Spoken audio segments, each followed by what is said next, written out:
I created Peggy Sue's based on that. We were going to war, losing jobs, people were depressed 10, 12 years ago, coming to where we are today, and I wanted an event that gave people something positive to do as a family and with friendships.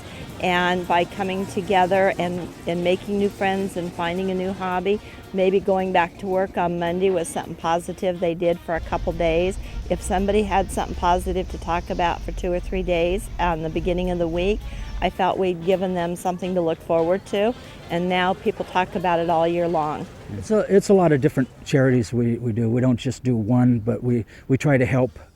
Ryan Connolly, he lost his life in Afghanistan in 2008. He was 24. He left a little girl, his baby daughter, 18 months old at that time. He'd only seen her for a couple of weeks. How does the community repay a 24-year-old kid for his life, for our freedom? He loved the Nova. He wanted to build a Nova with his dad when he got out, and then with the help of the community, was able to put this car together and come up with it. And there she sits in the background. If there's somebody that we see that needs help, we'll give them help. We have the Boy Scouts. First of all, they do all of our parking for us at the park. We pay them for the parking or for the weekend, which comes to almost $3,000 a weekend for them. We help baseball teams where little boys and girls can't play normally if they couldn't afford to. We sponsor teams so that they can help, so that we can get them involved in sports and stuff. JC, we sponsor $2,000 a year towards the Redwood Empire Chevy Club has a scholarship, and we pay the $2,000 for that, and it's in the automotive department for 2 people, a boy and a girl, towards their automotive degree. Back in the day, the original cruise for Santa Rosa was down 4th Street, all the way down to the Flamingo. That was the turnaround point, and then back up 4th Street, and where the Santa Rosa Mall now sits, that used to be the park, and the county courthouse sat there, and they used to cruise down around through that area.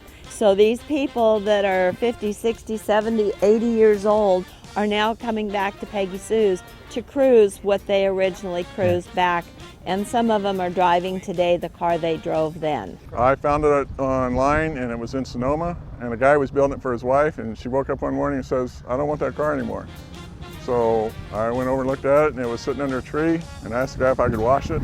And that was the paint that was on it, and I put an interior and the trunk in it. Everything else was done.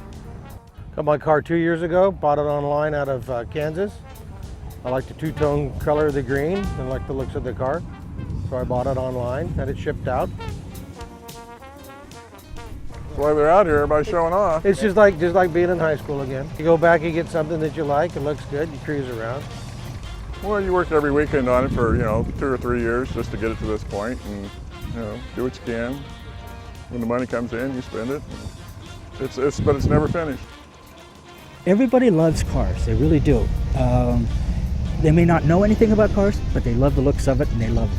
From little tiny kids to 90-year-olds, if you're driving a classic car, you get fives, you get waves, you get woohoos.